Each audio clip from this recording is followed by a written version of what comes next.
우리 함께 살펴보실 말씀은 다니엘서 7장 23절에서 28절까지의 말씀입니다. 다니엘서 7장 23절에서 28절까지 말씀 찾으셨으면 한 절씩 교독해서 읽도록 하겠습니다. 모신자가 이처럼 이르되 넷째 짐승은 곧 땅의 넷째 나라인데 이는 다른 나라들과는 달라서 온 천하를 삼키고 밟아 부서뜨릴 것이며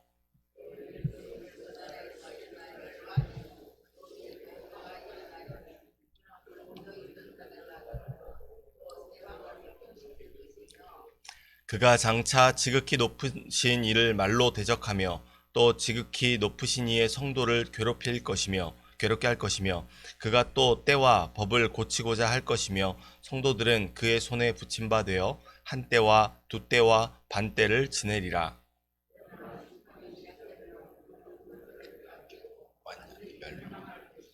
나라와 권세와 온 천하 나라들의 위세가 지극히 높으신 이의 거룩한 백성에게 붙임 바 되리니 그의 나라는 영원한 나라이라. 모든 권세 있는 자들이 다 그를 섬기며 복종하리라. 그 말이 이에 그친지라. 나 다니엘은 중심에 번민하였으며 내 얼굴빛이 변하였으나 내가 이 일을 마음에 간직하였느니라. 아멘.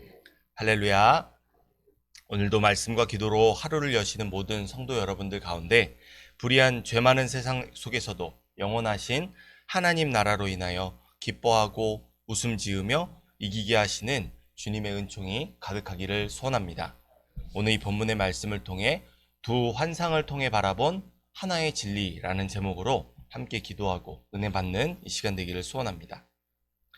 우리가 함께 살펴보고 있는 다니엘서의 말씀에서 세상 권세에 굴하지 않고 영원하신 하나님의 주권과 통치를 믿음으로 바라보는 다니엘과 세 친구에게 불의한 세상을 이기며 살아갈 수 있는 능력을 하나님께서 주셨습니다. 특히 다니엘에게는 꿈과 환상을 해석할 수 있는 은사를 주셨는데 이는 2장에서 6장까지의 역사를 주름잡던 왕들을 근심하게 하고 번민하게 했던 하나님의 계시를 해석하게 하는 능력이 되었습니다. 이를 통해 바벨론, 메데, 바사에 이르는 격동하는 역사 속에서도 다니엘과 세 친구는 불의한 세상 속에 사람 나라를 다스리시는 세세토록 살아계신 하나님과 그의 나라를 온 천하 만민들에게 선포할 수 있었습니다.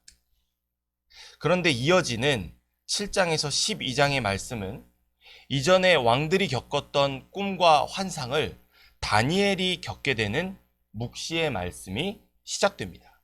그 첫 번째 포문을 여는 7장의 말씀은 벨사살 왕 원년에 다니엘에게 주어진 계시의 환상을 다루고 있고 우리가 이미 살펴보았습니다. 그런데 신들의 영이 함께하여 신들의 지혜와 같은 지혜로 꿈과 환상을 해석하는 다니엘이 이전과는 다른 반응을 보입니다. 그것이 7장 15절과 28절에 나타나 있는데 계시된 환상을 능히 풀어내던 다니엘이 이를 알기 위해 묻습니다. 해석을 듣기는 하지만 여전히 그 마음의 중심이 근심하고 번민합니다. 이전에 왕들이 보였던 태도와 같다는 것입니다.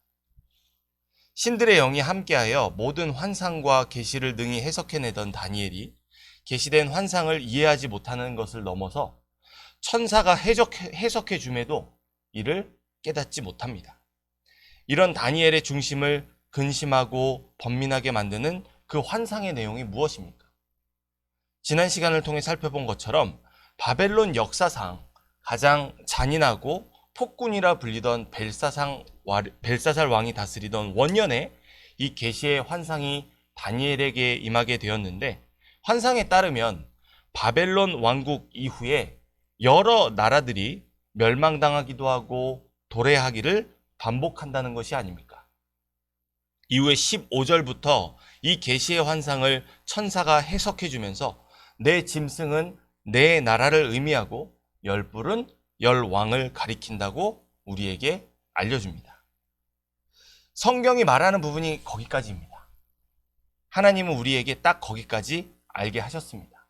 내 짐승이 내 나라를 의미하지만 구체적으로 어떤 나라를 의미하는지, 열 뿔이 열 왕을 상징하지만 그 열 왕이 누구를 가리키는지, 마지막 작은 뿔이 의미하는 고약한 왕은 누구인지 확실하게 알 길이 없습니다.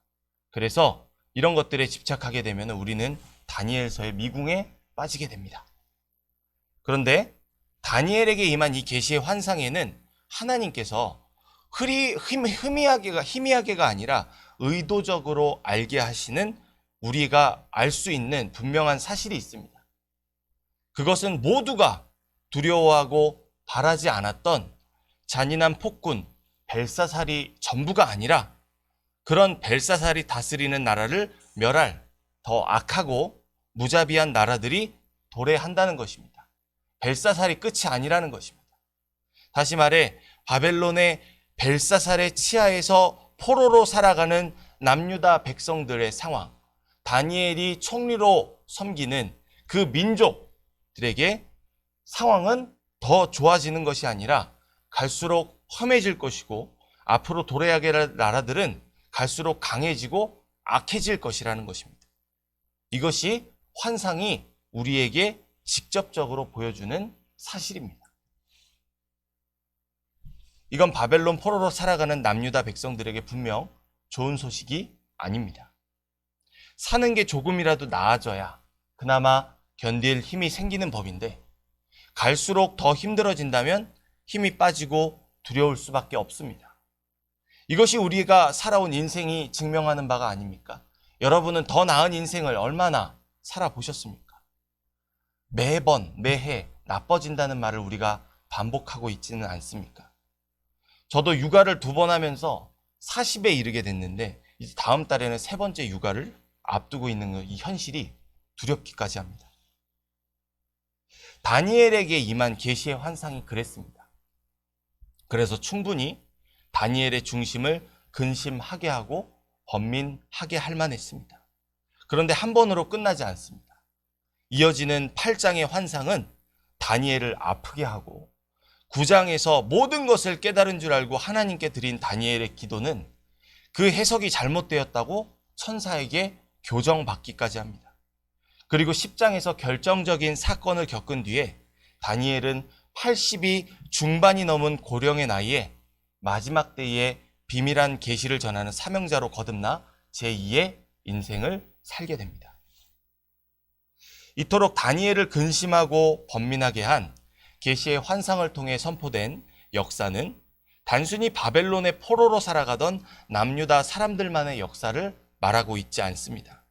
그래서 이 계시에 등장하는 나라들을 바벨론, 메데, 바사, 헬라, 로마 시대라고 말하는 것도 물론 당연하게 맞는 것이지만, 더 너머의 초월적인 역사를 다루며 초대교회 시대와 세상 나라가 멸망하는 마지막 때에 이르는 그 날까지 한 개인의 삶까지도 망라하고 있는 것이 바로 이 다니엘서 7장의 계시의 환상입니다. 이 말씀처럼 세상이 참으로 혼란스럽고 무질서하지 않습니까? 강자가 살아남는 이 약육강식의 세상. 점점 더 살기 힘들다 싶을 만큼 세상은 어지럽습니다. 고난이 끝이 없습니다. 도대체 무엇을 소망하며 살아가야 합니까? 오늘보다 내일은 조금 더 나을 것이란 막연한 희망으로 하루하루를 버티는데, 성경은 나아지기는커녕 더 나빠진다고 말합니다. 우리는 도대체 무슨 소망으로 살아갈 수 있습니까? 이렇게 계시의 환상을 통해 선포된 역사로 인해 근심하고 번민했던 다니엘은 동시에 또 다른 하나의 환상을 바라보았습니다. 그것이 바로 9절에서 14절에 기록된 옛적부터 항상 계시니가 보좌에 앉아 계시는 환상입니다. 옛적부터 항상 계시니란 어제도 계시고 오늘도 계시고 영원토록 계신 하나님을 가리키는 독특한 표현입니다. 본문에서 이렇게 독특한 표현으로 하나님을 묘사하는 이유는 창조주이시며 마지막에는 심판주이신 하나님께서 항상 사람의 나라가 세워진 세상을 다스리시는 분이시라는 사실을 강조하기 위한 표현입니다. 그 환상에 묘사된 하나님은 마치 순결하고 영광스러워서 양의 털과도 같습니다.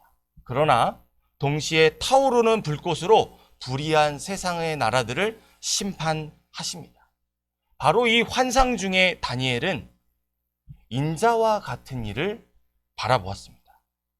이 인자와 같은 이가 옛적부터 계신 하나님 앞으로 인도되자 모든 민족과 백성이 그를 섬기게 되고 그 인자와 같은 이에게 온 우주 만물을 다스리는 영원한 권세가 주어집니다. 우리 본문의 26절에서 27절 말씀 다시 한번 읽겠습니다.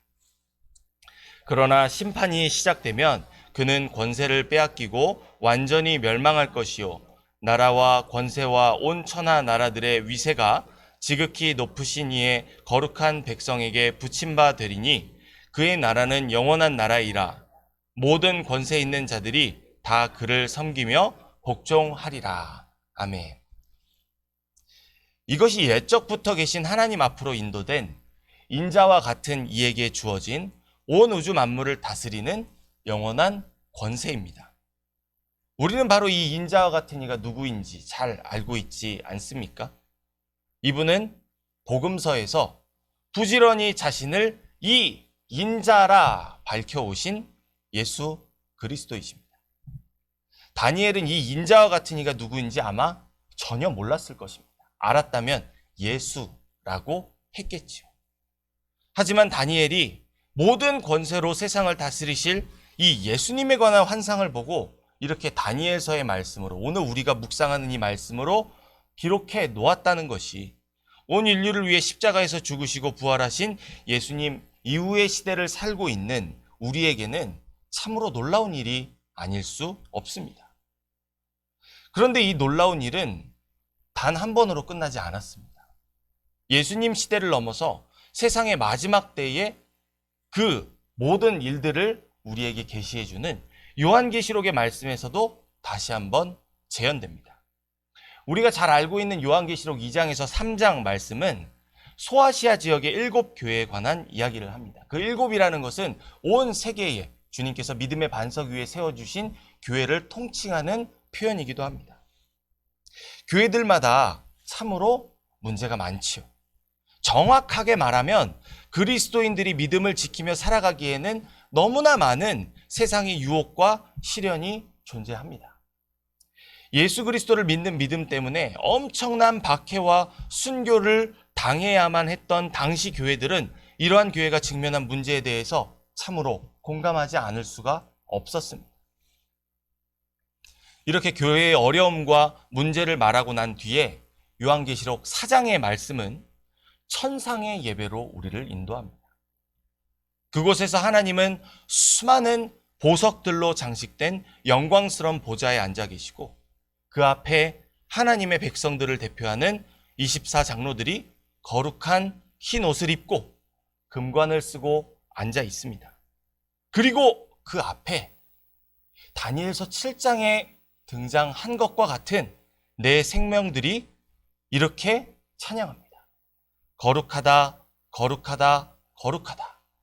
주 하나님, 곧 전능하신 이여, 전에도 계셨고 어제도 계시고 장차 오실이라.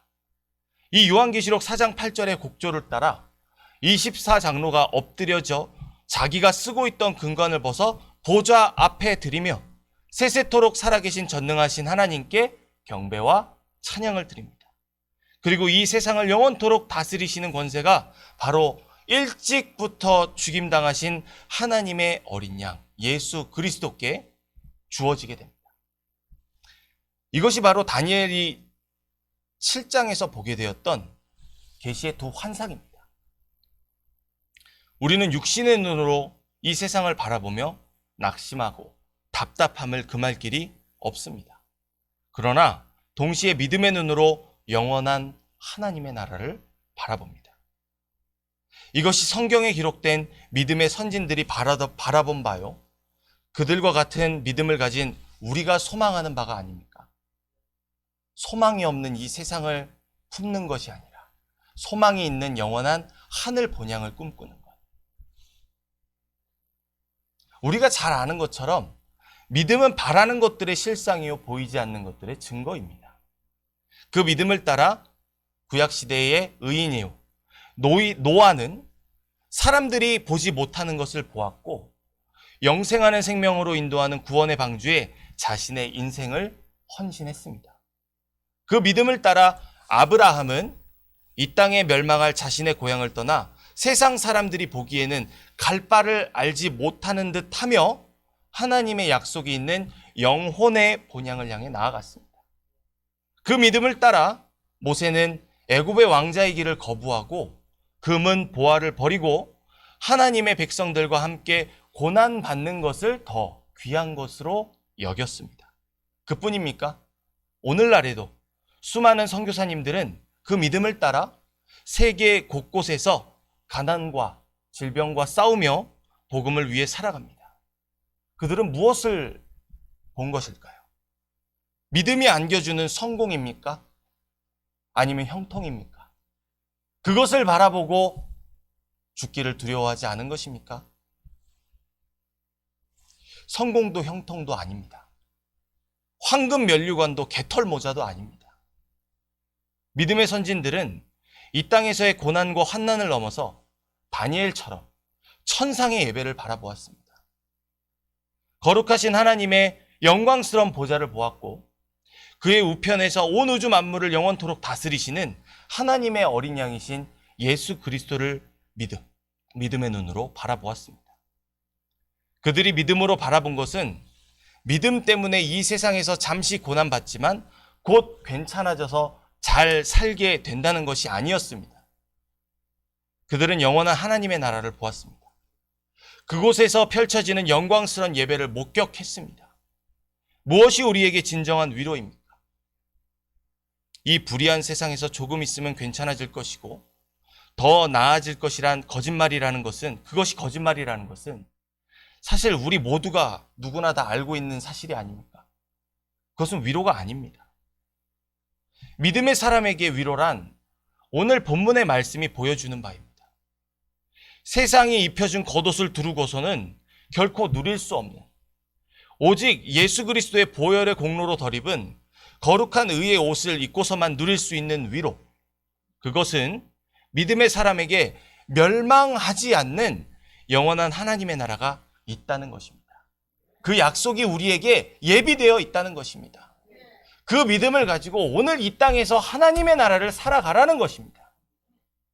불의하고 고난이 끊이지 않으며 눈물이 마르지 않는 바로 이곳에서 말입니다.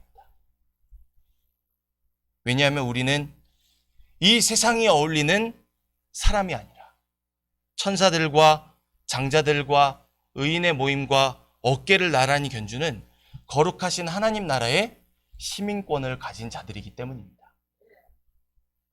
사랑하는 성도 여러분, 다니엘에게 임한 환상의 계시는 여전히 진행 중입니다.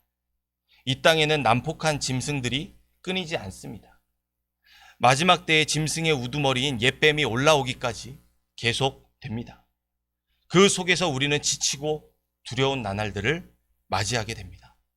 그러나 영원하지 않은 것으로부터 믿음의 눈을 들어 옛적부터 계신 하나님과 인자와 같은 예수님이 계신 영원한 하나님의 나라와 그곳에 펼쳐진 천상의 예배를 우리가 지금도 바라보고 그곳에 참여할 수 있다면 우리는 웃음 짓고 기뻐하며 인내할 수 있습니다.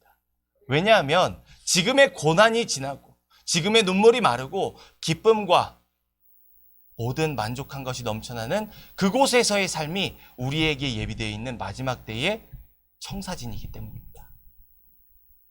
물론 지금보다 더 나은 삶이 이 땅에서도 충분히 있을 수 있습니다.